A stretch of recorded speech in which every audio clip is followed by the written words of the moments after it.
네, 안녕하세요. 오세현 변호사입니다. 자, 오늘은 이제 행정사 1차 전범위 모의고사 오늘 1회 풀어보셨죠? 시간 다 재서 풀어보셨을 거라고 생각합니다.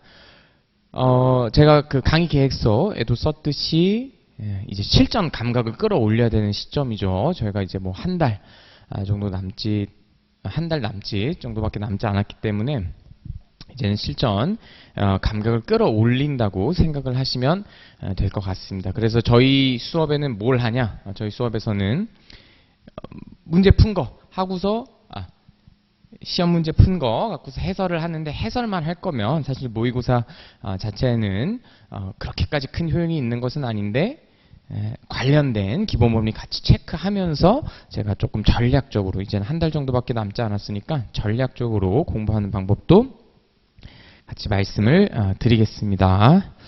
자, 첫 번째 문제부터 한번 풀어볼까요? 자, 1번이었네요. 자, 신의칙에 관한 설명 중에서 옳지 않은 것을 고르라고 하네요. 일단 한번 그냥 저 문제 풀듯이 풀어보겠습니다. 신의칙에 관한 설명을 옳지 않은 것 고르는 거고, 다툼이 있으면 판례에 의한다네요. 자, 국가가 소멸시의 완성을 주장하는 것 자체가 권리 남용에 해당한다고는 할 수 없지요. 이따 같이 판례 보겠습니다. 실력이 되시는 분들은 바로 판례 기억날 거예요. 이제 권리 실효, 권리 남용 쪽에 있었죠. 권리 남용 쪽에 있으면서 국가가 소멸시효 완성 주장하는 것 자체가 바로 권리 남용이라고는 할 수 없고, 그냥 똑같이 소멸시효 주장이 권리 남용은 특수한 경우에만 인정되는데 똑같이 국가라고 달리 그 처리한다고 안 했어요.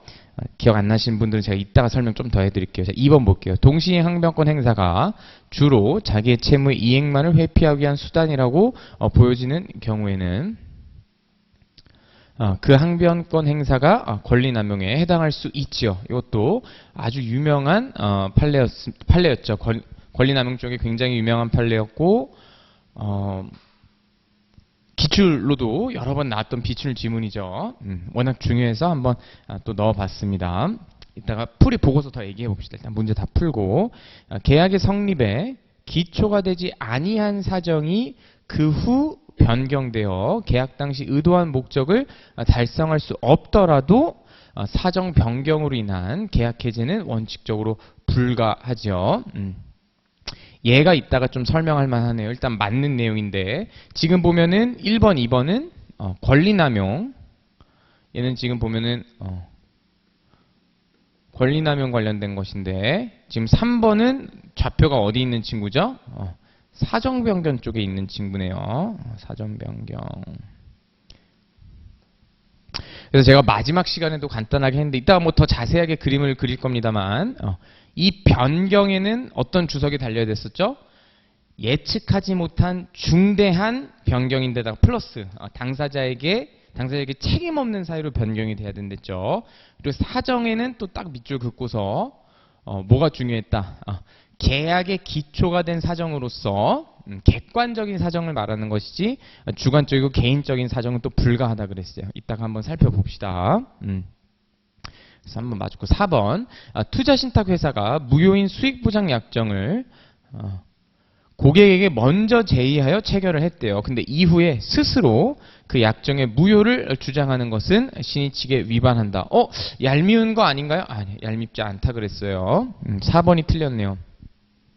요거는 일단 실력 되시는 분들은 좌표 어디 있는 친구죠? 신의칙 얼핏 보면은 굉장히 얄밉잖아요. 아니, 투자신탁회사가 수익 내가 뭐 몇 퍼센트, 10%, 12% 수익 무조건 보장해 주겠습니다. 참고로 그건 다 무효죠. 몇 퍼센트. 물론 뭐 다 무효는 아닌데, 이제 그 법에 따른 거가 있죠, 정확히는. 근데 넘어갑시다. 그래서 수익보장 약정 무효인 강행 규정에 위반해서 무효인 수익보장 약정인데, 먼저 제의해서 체결해 놓고서 그래 놓고서 회사가 무효니까 스스로 그 약정 무효예요. 저희 10%까지 보장 못 해드리겠어를 주장은 굉장히 얄미워 보이지만 그런 걸 주장하는 것이 신의칙 위반이 아니라 그랬어요. 왜? 왜냐하면은 여기서 신의칙 주장을 받아들이면 뭐가 문제되니까 강행 규정 강행규정 취지가 몰각될 위험이 있을 때에는 아무리 얄미워도 신의칙 투자 신탁회사가 체결해놓고서 무효라고 주장이 굉장히 얄미워 보이지만 그렇다고 해서 이게 신의칙에 위반된다고 해버리면은 수익 보장을 해줘야 돼 버리잖아요. 이걸 주장을 못한다 그러면 투자 신탁회사가 얄미우니까 보장하는 거 주장하지 마. 신의칙 위반이야라 해버리면 논리상 수익 보장을 해줘야 되니까 그건 뭐 어떻게 돼요? 강행규정 취지에 몰각되니까 그러면 안 되겠지. 신의칙에 반하지 않는다 그렇게 주장하는 것 그런 내용이었습니다. 자 5번 신의칙 위반 여부는 법원의 직권 조사 사항이었죠. 좋습니다. 자, 올라가 있죠. 저희 해설지를 이제 같이 볼 건데 1번하고 3번 정도만 한번 좀 눈여겨 봅시다. 자, 1번. 자, 국가에게 국민을 보호할 의무가 있다는 사유만으로 국가가 소멸시효 완성을 주장하는 것 자체가 신의성실 원칙에 반하여 권리 남용에 해당한다고 할 수는 없대요. 국가의 소멸시효 완성 주장이 신의칙에 반하고 권리 남용에 해당한다고 하려면 뭐래요? 일반 채무자의 소멸시효 완성 주장에서와 같은 특별한 사정이 인정되어야 할 것이고 또한 그와 같은 일반적 원칙을 적용할 법이 두고 있는 구체적인 제도의 운용을 배제하는 것은 법 해석에 있어 또 하나의 대원칙인 법적 안정성을 해할 위험이 있으므로 그 적용에는 신중을 기하여야 한다네요. 그러니까 판례가 하고 싶은 말이 뭐예요? 국가라는 이유만으로 소멸시효 완성 주장하는 것 자체가 곧바로 권리남용은 아니죠. 약간 욕심나시는 분들 위해서 이거 사실관계 설명드리면 뭐였어요? 그런 거 관련된 거죠. 국가가 국가적 단위에서 이렇게 억압하고 폭력 행사를 행사했는데 그것의 피해자들이 국가를 상대로 손해배상을 청구하는데 보통 그런 류 사건들이 역사적으로 시간이 오래 지나고 난 다음에 국가한테 손해배상을 하잖아요. 국가 입장에서는 민법적으로는 당연히 소멸시효 완성 주장을 하죠. 시간이 지났다. 채권 10년인데 지났다. 근데 주장을 완성을 주장하는 것 자체가 바로 권리남용은 아니라는 것이죠. 넘어가겠습니다. 3번. 자, 이른바 사정 변경으로 인한 계약 해제는 계약 성립 당시 당사자가 예견할 수 없었던 현저한 사정의 변경이 발생하였고 그러한 사정의 변경이 해제권을 취득하는 당사자에게 책임 없는 사유로 생긴 것으로서 계약 내용대로의 구속력을 인정한다면 신의칙에 현저히 반하는 결과가 생기는 경우에 계약 준수 원칙의 예외로서 인정되는 것이고 여기서 말하는 사정이라 함은 계약의 기초가 되었던 객관적인 사정으로서 일방 당사자의 주관적 또는 개인적 사정을 의미하는 건 아니라네요. 또한 계약의 성립에 기초가 되지 아니한 사정이 그 후 변경되어 일방 당사자가 계약 당시 의도한 계약 목적을 달성할 수 없게 되면 손해 입었다 해도 유지 그대로 하는 게 신의칙 반한다고 볼 수 없대요. 뭐가? 계약 성립에 기초가 되지 아니한 사정이 변한 것은 문제가 안 된다는 것이죠. 요거는 좀 욕심나시는 분들은 사실관계 뭐였죠? 요런 내용이었죠. 뭔가 토지를 샀는데 토지 위에다 뭘 건물을 지으려고 했던 거예요. 근데 뭔가 저도 좀 가물가물하네. 근데 그게 수용이 됐던가 하여간 거기 위에 매수인이 땅 사서 그 위에 뭔가를 짓고 싶었던 거죠. 근데 국가 차원에서 그거를 제한을 하니까 매수인이 계약 해지를 한번 주장해 본 거예요. 야, 나는 이거 살려고 했던 건 산 이유가 그 위에 뭔가 지으려고 했던 건데 안 됐다. 사정이 변경됐다. 해제권 인정해줘라. 그런데 판례가 뭐래요? 야, 근데 그거는 계약의 기초가 됐던 사정이 아니잖아. 계약의 기초가 됐던 사정은 뭐겠어요? 우리 늘 공부하는 동그라미 2개, 네모 하나. 계약의 기초가 된 사정이란 여기 안에 들어간 내용이겠죠. A가 B로부터 토지를 사는데 이 네모칸 안에 뭐 써 있겠어요? 내가 X 토지를 얼마 주고 산다. 이제 그런 내용만 들어가 있었던 것이죠. 근데 여기에 기초가 되지 않았던 완전 생뚱맞은 내용.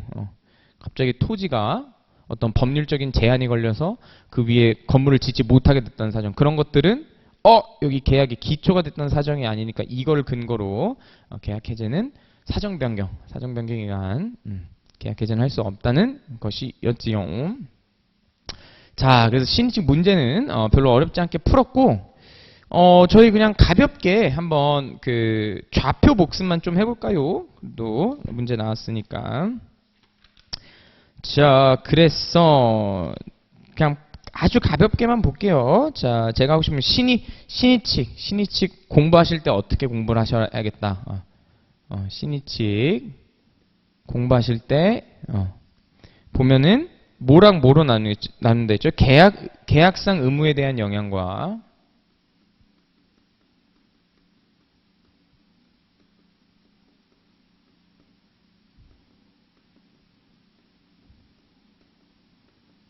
그리고 뭐예요? 그 다음은 권리 행사에 대한 영향. 이렇게 두 개로 크게 대별이 되는데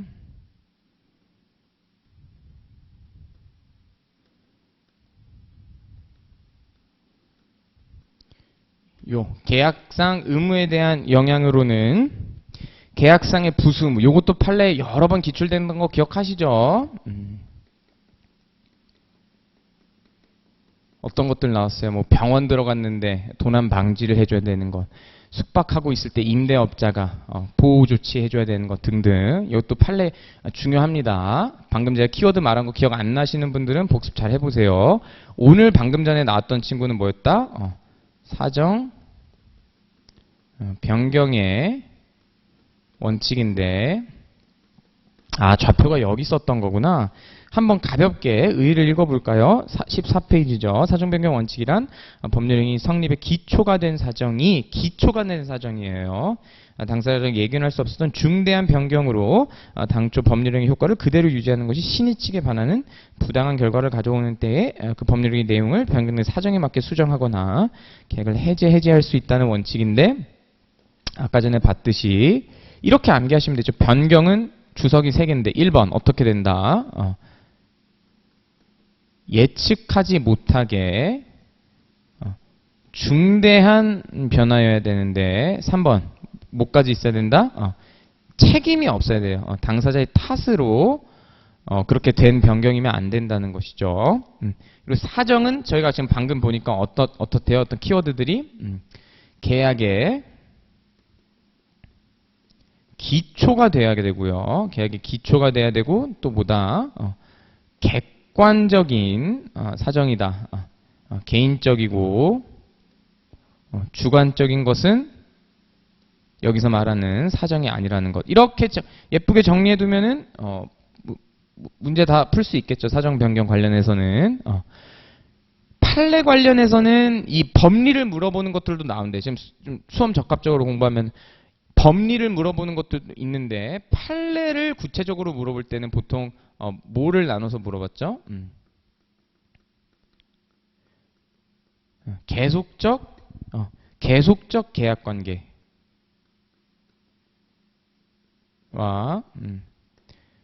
비계속적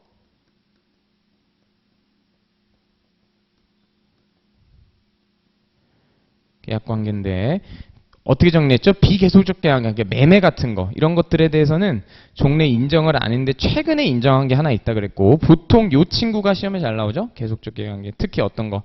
계속적 보증. 이거 어떻게 정리하면 되죠? 원칙은 뭐다? 원칙은 계속적 계약관계는, 그러니까 계속적 계약관계를 사정변경 원칙으로 해지를 할 수 있긴 한데, 원래 무슨 판례가 더 유명해요? 근데 그래, 그럼 계속 보증 해지할 수 있겠네. but 키워드가 뭐였어요? 확정 채무, 확정된 채무. 직접 읽어볼까요? 15페이지네요. 그렇지. 사정 변경 이후로 보증 계약을 해지할 수 있긴 한데 계속적이니까.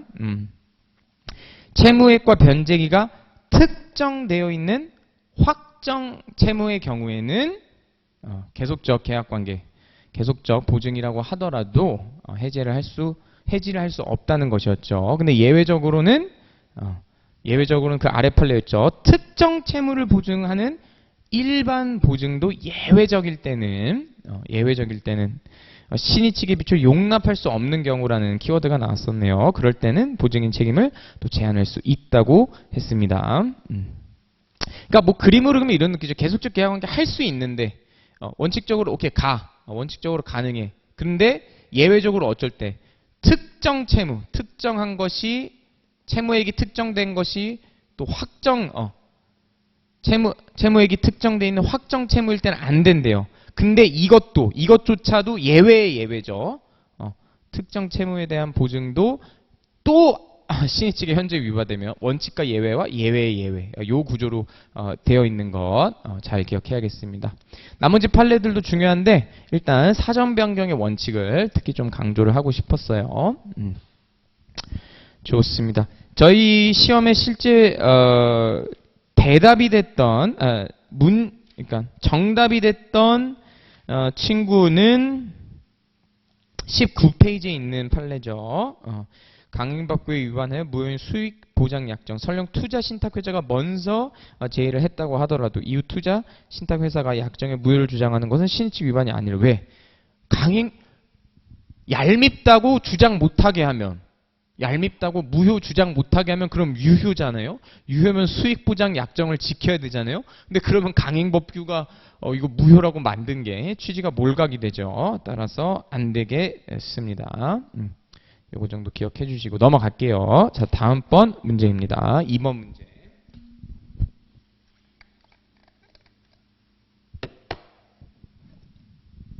자, 이번에도 실전처럼 풀고 풀이를 더 길게 해봅시다. 자, 미성년자에 관한 설명으로 옳지 않은 것은 자, 미성년자가 법정 대리인으로부터 영업의 허락을 받더라도 법정 대리인의 대리권은 소멸하지 않는다. 벌써 틀렸네요. 소멸하죠. 왜죠? 왜냐하면은 조문에 그렇게 써있죠. 미성년자가 법정 대리인으로부터 영업의 허락을 받은 때는 성년자처럼 본다고 하기 때문에 그 범위 내에서는 대리권이 소멸한다고 해야겠죠. 근데 여러분 이건 고수분들도 가끔씩 좀 헷갈리시던데 여러분 미성년자가 법정 대리인으로부터 영업의 허락을 받았을 때 법정 대리인의 대리권이 소멸한다까지는 기억을 잘 하시는데 그럼 완전히 다 사라지는 것처럼 오해하시는 분 계셔요. 어떤 범위에서? 이 영업과 관련해서 성년자로 보는 것이니까 영업과 관련해서 법정 대리인이 뭔가 대리권을 행사할 수 없다는 것이죠. 근데 어쨌든 틀린 지문이 되겠습니다. 소멸하지 않는다고 했으니까. 자, 2번 미성년자 법정 대리인의 동의는 묵시적으로도 가능하죠. 묵시적으로도 가능합니다. 여러분 저 이거 우리 실전형이 아니고 뭐였냐? 바로 직전에 했던 문제풀이 할 때도 말씀드렸죠. 의사표시는 여기 지금 법정 대리인 동의뿐만 아니라 의사표시는 특별한 사정이 없으면 당연히 명시뿐만 아니라 묵시도 가능한 거죠. 뭐 여기 지금 동의, 추인, 뭐 의사표시하는 거, 뭐 거절하는 거 다 묵시 가능하죠. 당연히 가능합니다. 자, 미성년자는 단독으로 취소권 행사할 수 있지요. 이거는 무슨 내용이었죠? 141조던가요? 143조? 140조네요. 네, 140조. 그냥 지금 읽어볼까요? 140조가 뭐라 써있어요? 취소할 수 있는 법률 행위는 제착사, 제한 능력자, 착오로 인하거나 사기 강박에 의하여 의사표시를 한 자, 그의 대리인 또는 승계인만이 취소할 수 있으니까 미성년자도 단독으로 취소권 행사할 수 있죠. 또 이제 고수분들이 또 헷갈리시면 안 되는 건 여러분 미성년자가 단독으로 추인하는 건 어떻게 생각하세요? 자, 미성년자가 단독으로 취소권 행사할 수 있다는 맞는 지문이에요. 미성년자 단독으로 추인할 수 있나요? 추인할 수 없습니다. 왜죠? 자세한 건 이따 또 설명드리는데 바로 잘 따라오신 분들 취소할 수 있는 법률행위 추인은 뭐였죠? 알중 추인세가 아니고 알소 추인정. 맞죠? 그러니까 어떻게 되는 것이죠? 맞게 해놓고서 헷갈렸네. 죄송합니다. 알소. 취소할 수 있는 법률기 추인은 어떻게 된다? 취소할 수 있다는 사실을 알고 취소 사유가 있다는 사실을 알고서 그 사유가 소멸한 때 재착사라는 사유가 소멸을 해야지만 추인을 할 수 있어요. 그런 곳서 추인을 하면은 어떻게 돼요? 확정적 유효가 된다고 했었죠. 그런데 미성년자는 아직 제한 능력자라고 하는 자신의 제한 능력성이 남아있는 사람이기 때문에 단독으로 추인할 수 없겠습니다. 이거를 비교해서 잘 정리를 해두셔야겠어요. 자, 4번. 법정 대리인은 미성년자에게 한 동의 또는 허락을 취소할 수 있는데 이 취소에는 소급표가 인정될 여지가 없다. 어려운 지문인데 이거 맞는 거 기억 잘 하실 수 있을까요? 바로 그냥 풀이를 볼까요?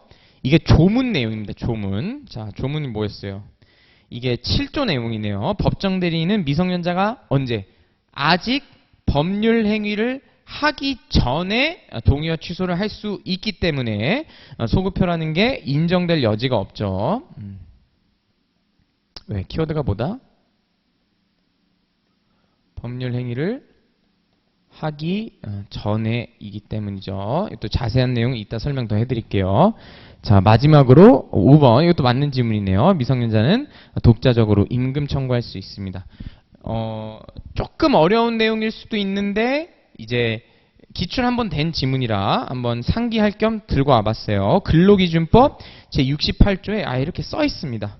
미성년자는 독자적으로 임금을 청구할 수 있다라고 그냥 아예 명시적으로 근로기준법 제68조에 써 있어요. 근데 여러분 이것도 고수분들은 비교해야 되죠. 뭐랑 뭐. 임금 청구랑 뭐를. 임금 청구랑 근로계약의 체결은 다른 겁니다. 제가 출제자로 한번 들어가면은 임금을 독자적으로 청구할 수 있다는 건 기출이 한번 됐으니까 요걸로 한번 변하고 내볼 수도 있을 것 같아요. 욕심 나시는 분은 비교를 잘 해야겠습니다. 근로계약의 체결은 미성년자가 독자적으로 할 수 있는지에 대해서는 사실 정확히는 견해 대립이 있는데 다수설은 법정 대리인의 동의가 필요하다는 입장입니다. 임금 청구는 독자적으로 할 수 있는 거 명시 조문이 있었고요. 자, 요번에는 좀 어떤 법리를 설명을 조금 해야 될까요? 요거랑 요거 1번하고 4번을 조금 자세하게 설명을 해볼게요. 자, 또 페이지 넘어가서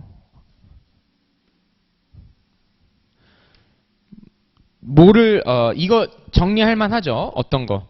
미성년자 법정 대리인의 동의권, 취소권, 그리고 대리권. 이거 한번 또 정리를 해야 되죠?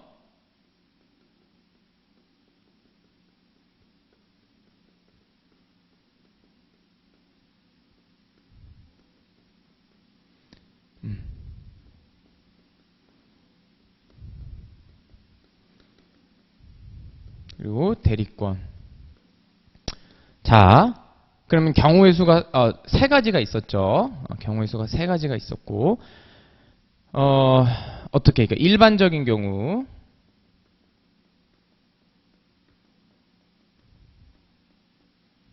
그리고 좀 특수한 경우가 뭐예요? 처분의 허락을 받은 재산. 자, 정확한 단어로 한번 봐볼까요? 처분을 허락한 재산.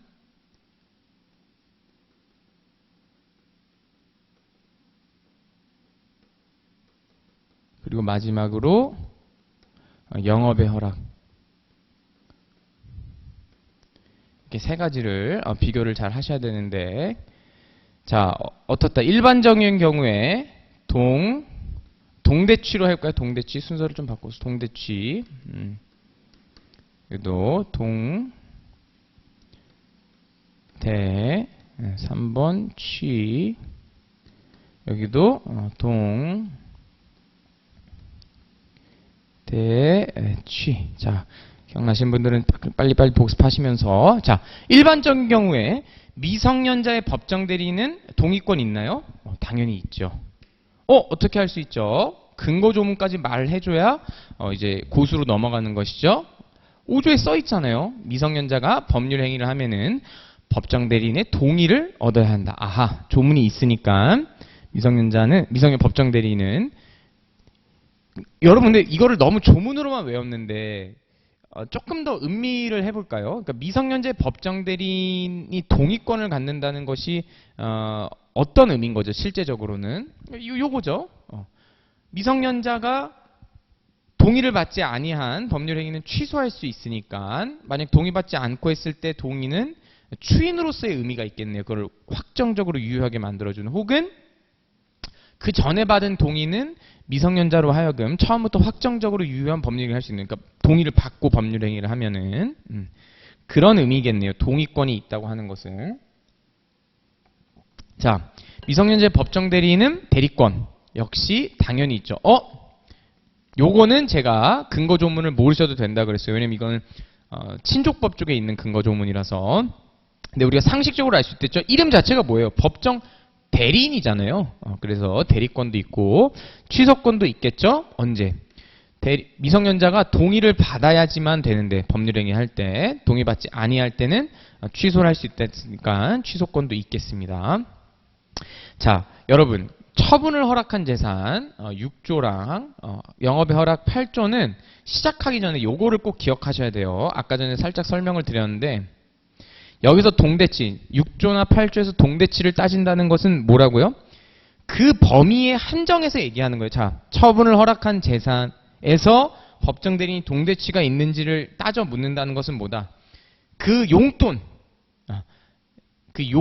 처분을 허락한 그 용돈 범위 내에서도 동대치가 남아 있는지를 따진다는 거예요. 그 용돈 외 범위에서는 당연히 동대치 남아 있고 원래대로. 자, 그래서 어떻게 된대요? 자, 동의권. 이거는 사실은 의미가 없죠. 아니, 이게 동호반복이잖아요. 처분을 허락한 재산과 당연히 이게 동의를 한 거죠. 그러니까 이건 사실은 지워야죠. 이것도 그렇고. 그러니까 이미 동의를 한 것이죠. 따져 묻는 건 말이 안 되고. 그러니까 취소권도 논리적으로 없겠죠. 근데 여러분 이거 선생님 무슨 말이에요? 처분 허락한 재산이나 영업 허락 취소할 수 있냐? 그 동의를, 너 용돈 쓰라고 준 그 동의, 너 영업하라고 한 그 동의나 허락을 취소할 수 있는 것이, 여기서 말하는 취소는 그거잖아요. 동의를 받지 아니하고 어떤 행동했을 때 야, 너 그거 취소해, 이거잖아요. 지금 목적어가 다른 걸 느껴보세요. 여기서 말하는 취소, 7조에서 말하는 동의나 허락을 취소할 수 있다는 무엇을, 이 허락을, 처분을 허락한 재산, 그 허락을, 영업의 허락에서 그 허락을 철회한다는 것이고, 여기 동대치에서 취소는 너 동의받지, 누구 맘대로 이렇게 동의받지 않고 하래. 그런 뜻이니까. 근데 이미 동의받았으니까 논리적으로 없는 거예요. 자, 그러면은 논리적으로 뭐만 남아요? 대리권만 남네요. 대리권만 남는데 어떻게 처리하면 된다? 처분을 허락한 재산에 대해서도, 그 용돈에 대해서도 법정 대리는 여전히 정답 말씀드리면 대리권이 있는데, 영업의 허락은 그 영업의 허락에 대해서는 대리권이 없더라. 요거를 요거 설명 하나 하려고 올해도 빌드업했다. 왜? 조문을 보니까 어떻게 다르다. 제6조 법정 대리인이 범위를 정하여 처분을 허락한 재산은 미성년자가 임의로 처분할 수 있다고 한 반면에 제8조에 영업의 허락은 어떻게 써 있어서 미성년자가 법정 대리인으로부터 허락을 얻은 특정한 영업에 관하여는 성년자와 동일한 행위 능력이 있다고 하기 때문에 그래서 그 범위에서는 대리권도 없어지는 반면에 임의로 처분할 수 있다라고만 써 있어서 입법자가 뭔가 차이를 둔 거겠죠. 우리 교수님들이 그렇게 해석을 하신 겁니다. 입법자가 의지를 갖고서 차이를 둔 거다. 그래서 처분을 허락한 재산에 대해서는 여전히 그 범위 내에서 대리권 소멸하지 않는다는 것까지 잘 기억을 하셔야겠고요. 동의와 허락의 취소 제한은 30페이지, 교과서 30페이지 읽고 넘어가겠습니다. 자, 재산 처분의 허락의 취소와 영업 허락의 취소 제한인데 빨리 읽어볼게요. 복습할 겸. 법정 대리인은 미성년자가 아직 법률 행위를 하기 전에 그가 행한 동의나 일정 범위의 재산 처분에 대한 허락을 취소할 수 있으니까요. 법률 행위 하기 전에만 가능하니까 소급표라는 게 인정될 여지가 아예 없는 것이죠. 아이고, 제가 욕심이 끝이 없죠. 혹시나 아직도 헤매고 계신 분 계실까봐 혹시나 하는 마음에 한 번만 더 그려볼게요. 약속과 처분의 차이. 소급표라는 게 등장한 이유가 뭐라고요? 마포대교가 무너졌을 때 나온다 그랬죠. A는 2025년 1월 1일 B로부터 X아파트 샀어요. X아파트가 넘어가시려면은 무슨 요건 필요했다? 정당한 권리자로부터 적법한 원인관계 통해서 여기에 적절한 공시 절차까지 해야 되는데 부동산이니까 등기를 하셔야겠죠. 그래야지만 여기 마포대교 통해서 잘 넘어간다는 것이죠. 그래서 띠띠띠띠 따라서 이렇게 넘어가는 느낌이에요. 자, 그런데 알고 보니까 매도인 B가 미성년자였대요. 알고 보니까 미성년자. 그래서 자신의 미성년자라는 이유로 취소를 하면, 미성년자라는 이유로 재착사 취소를 하면 우리 현실 세계에서는 한 번 넘어간 친구가, 섬에서 섬을 이동해서 넘어간 친구가 다리가 무너졌다고 해서 돌아오진 않죠. 근데 민법에서는 다리가 무너지면 다리가 무너지면 원칙이 돌아와야 돼요. 왜? 해제나 취소 같은 게 기본적으로 소급표가 있기 때문이죠. 왜? 소급표가 뭐라고요? 거슬러 올라갈 소에 미칠 급이죠. 거슬러 올라가서 효력을 미치기 때문에 이 마포대교는 처음부터 단 한 번도 세워져 본 적이 없는 거죠. 그러면은 이 X가 여기 A 등 뒤에 있으면 안 되잖아요. 단 한 번도 존재한 적이 없으면. 그래서 돌아오는 거예요. 이런 걸 소급표라고 그랬죠. 자, 근데 여러분 지금 보니까 제가 굳이 그림 그린 이유 뭐예요? 소급표를 논하려면 지금 뭐가 있어야 돼요? 마포대교가 세워져야 돼요. 일단 법률 행위가 있어야 된다는 것이죠. 법률 행위가 있는데 넘어갔는데 이게 무너졌는데 처음부터 없었던 놈이면은 얘를 어떻게 하니, 소급표가 인정되니 마니 이런 걸 따진단 말이에요. 근데 방금 7조에서 말한 동의나 허락의 취소는 뭐래요? 아직 법률 행위를 하기 전이래요. 아직 다리가 세워지기 전에 이 미성년자 머리 위에 부모님이, 법정 대리인이 허락해 준 거를 뺏어가는 거잖아요. 그래서 철회구 소급표가 인정될 여지가 없다는 것이죠. 좋습니다. 또 넘어갈게요. 자, 3번. 자, 제한 능력자에 관한 설명으로 옳은 것은, 자, 좋습니다. 풀어봅시다. 자, 피성년 후견인이란 질병장애, 노령 그 밖의 사유로 인한 정신적 제약으로 사무를 처리할 능력이 부족이 아니죠. 지속적으로 결여된 사람을 말하죠. 자, CF. 질병장애, 노령 그 밖의 사유로 인한 정신적 제약으로 사무를 처리할 능력이 부족한 사람은 누구 그러죠? 부족한 사람은 P 한정 후견인이었죠. 또 깨알 팁 얘기 나온 김에 오랜만에 P라는 단어가 나왔을 때 어떻게 해석하자 그랬죠? 이거 굉장히 중요한 팁이죠. 인으로 끝나면, P 하고서 인으로 끝날 때는 무엇을 받는 사람 이렇게 읽으시면 돼요. 그럼 어떻게 읽으면 돼요? 성년 후견을 받는 사람 이렇게 해석하시면 되죠. 뭐만 좀 조심하셔라. P 상속인만 좀 조심하라 그랬죠. 상속을 받는 사람? 그렇게 해석하면 헷갈린다 그랬죠. 피상속인은 피가 찔려서 죽는 사람이죠.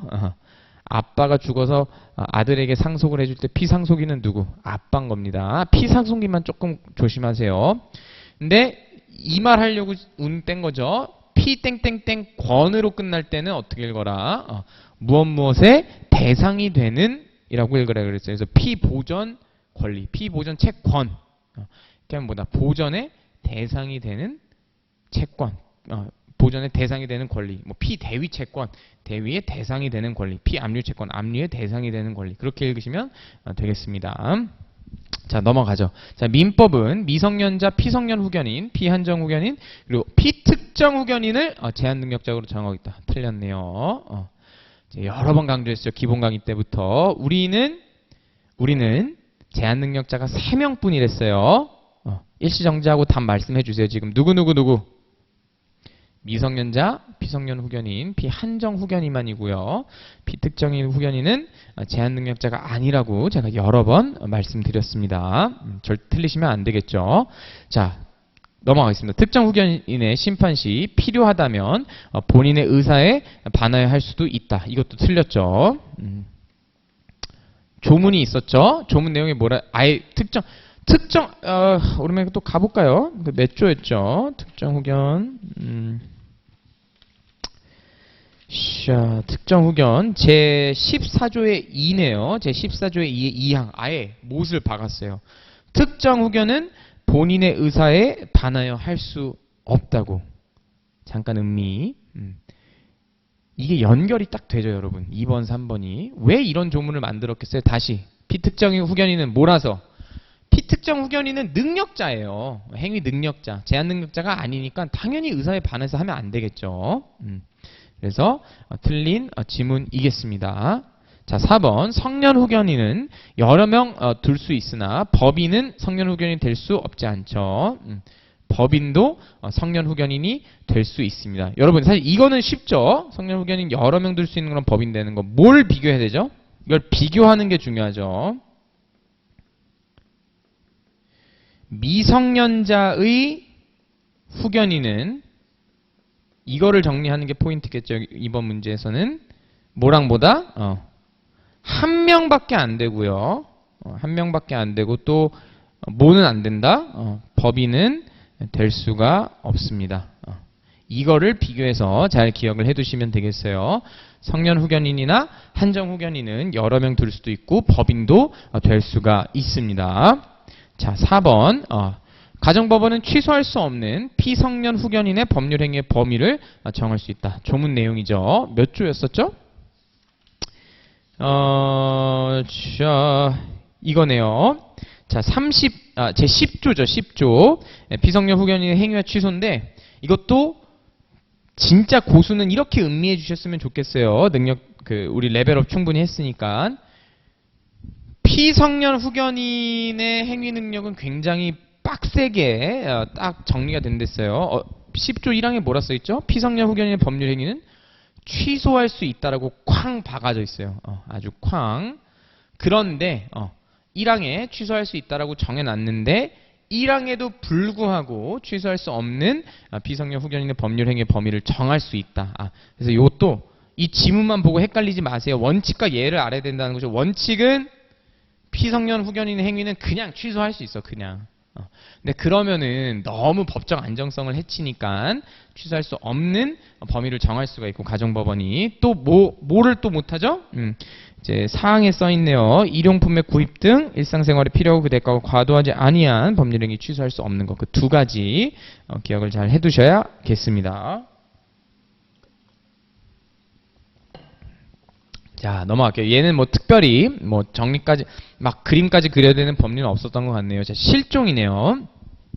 실종에 관한 설명으로 옳은 것을 한번 풀어봅시다. 자, 실종 선고를 받은 자가 생존한 사실이 밝혀지면 실종 선고는 그 효력을 잃지 않죠. 왜죠? 실종 선고의 취소를 반드시 받아야 된다 그랬어요. 취소를. 근데 생존한 사실이 있다면은 취소를 취소해달라고 청구할 수 있는 실질적 요건에 불과한 거예요. 그 요건이 있어서 실제 청구까지 해서 받아들여져야. 그래서 취소가 되어야 효력을 잃는 것이기 때문에 틀렸네요.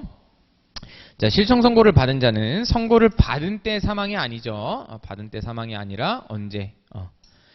실종 선고를 받으면은 실종 선고가 딱 내려지면 선고시가 아니라 언제였죠? 실종 기간이 만료한 때 사망한 것으로 본다고 했습니다. 이따가 얘는 좀 설명할 만한 가치가 있겠네요. 일단 한번 봅시다. 자, 3번 실종자를 당사자로 한 판결이 확정된 후에 실종 선고가 확정되어 사망 의제 시점이 소재기 전으로 소급하더라도 판결이 무효로 되지는 않는다. 3번이 답이네요. 이따가 설명할 때 2번, 3번 묶어서 설명하면 되겠네요. 좋습니다. 이따 설명 더 해드리고 있다가 4번 실종기간이 만료할 때까지 실종자는 사망한 것으로 추정되다가 실종 선고가 이루어지면 사망 간주된다. 좀 그럴싸한 지문이죠. 실종 선고가 이루어지면 실종기간 만료 시에 사망 간주까지 맞았는데 여기가 틀렸죠. 실종기간 만료할 때까지 사망한 것으로 추정이 아니라 생존한 것으로 추정됩니다. 생존한 것으로 추정되다가 실종 선고 이루어지면 사망 간주가 된다는 것이죠. 마지막까지 희망의 끈을 놓지 않는 느낌이죠. 자, 5번. 상속인은 자신의 상속순위와 상관없이 실종 선고를 청구할 수 있는 이해관계인에 해당한다. 아, 또 굉장히 그럴싸하네요, 지문이. 그런가요? 틀렸죠. 이게 대표적인 예가 뭐였어요? 아주 이것도 여러 번 빈출됐던 내용이죠. 후순위 상속인. 후순위 상속인이 뭐예요, 변호사님? 이런 거죠. 예를 들어서 이제 그 상속을 보면은 그 순서가 쫙 나와 있는데, 예를 들어서 할아버지가 돌아가셨는데 아빠 엄마가 살아 있으면 아빠 엄마 살아 있으면 직계비속 그 순서대로 받거든요. 직계비속인 아빠 엄마 받았는데 손자가 실제 요거 청구할 수 없다고 했던 사안이 그랬죠. 손자가 아빠 엄마 뻔히 살아있는데 할아버지 돌아가셨다고 청구를 해본 거예요. 실종 선고를 해달라고. 이해관계인 해당하지 않는다 그랬습니다. 앞에 1순위 상속인이 있을 때는 2순위 상속인은 1순위 상속인이 있을 때는 2순위 상속인은 실종 선고를 청구할 수 있는 이해관계인이 아니라고 했죠. 좋습니다. 한 두 가지 정도만 이거는 빨리 설명을 해보면 좋겠네요. 뭐랑 뭐 설명하면 될까요? 얘는 두 문자가 굉장히 유용하죠? 큰 그림을 이해하는 데 있어서. 그래서 두 문자를 좀 어떻게 외워볼까? 두 문자 어떻게 하자 그랬죠? 실종, 기간 내에 살려달라고 청구하지 않으면 만료시에 사망 간주를 한다는 것이었죠. 근데 어떻게 하면 다시 취소할 수 있다? 나 생기 많아! 라고 주장을 하면은 살 수 있다 그랬어요. 기간 내에 청구를 기간 내에 청구를 하지 않으면은 만료시에 만료시 사망간주 네 생기 많다 이렇게 외치는 거죠. 나 왜 사망간주 시켜? 그러지 마 이렇게 하는 거였는데 빨리 큰 틀 오랜만에 복습하면 뭐다? 자 실종 선고를 하려면은 뭐랑 뭐가 있어야 된다고요? 실질적 요건하고 형식적 요건이 둘 다 있어 줘야겠는데 실질적으로는 어떻게? 이것도 시험 자주 나오죠? 보통 실종 기간하고 특별 보통 실종하고 특별 실종 이렇게 있죠. 5년, 1년. 요 기간이 이 기간이 돼야 됐었죠. 일단 실질적으로 그때까지 안 보여야 된다는 것이죠. 그래서 근데 형식적 요건도 같이 있어야 된다. 어떤다? 청구가 있어야 된다죠. 여거에서가 이제 아까 전에 나왔던 이해관계인이나 누가 검사가 청구를 할 수 있는데 아까 전에 봤던 판례가 여기 들어가는구나. 이해관계인 중에서 누구는 못한다. 후순위 상속인은 실종 선고를 청구할 수 있는 이해관계인이 아니라고 하는 것. 그리고 얘도 딱 아까 시험 잘 나왔죠? 선고시가 아니라 언제? 만료시인데 자 이러다 보니까 그림 빨리 복습하면 어떻게 되는 것이죠? 예를 들어서 이거 사례가 딱 있었죠? 예를 들어서 1995년 8월 16일에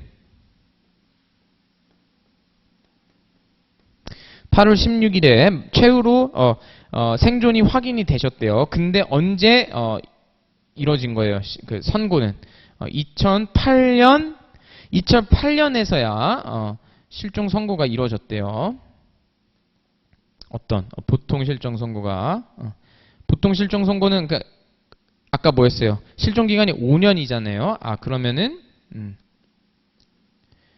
조문에 그렇게 쓰니까 기간이 만료된 때에 사망한 것으로 본다고 하니까 언제? 2000년 8월 16일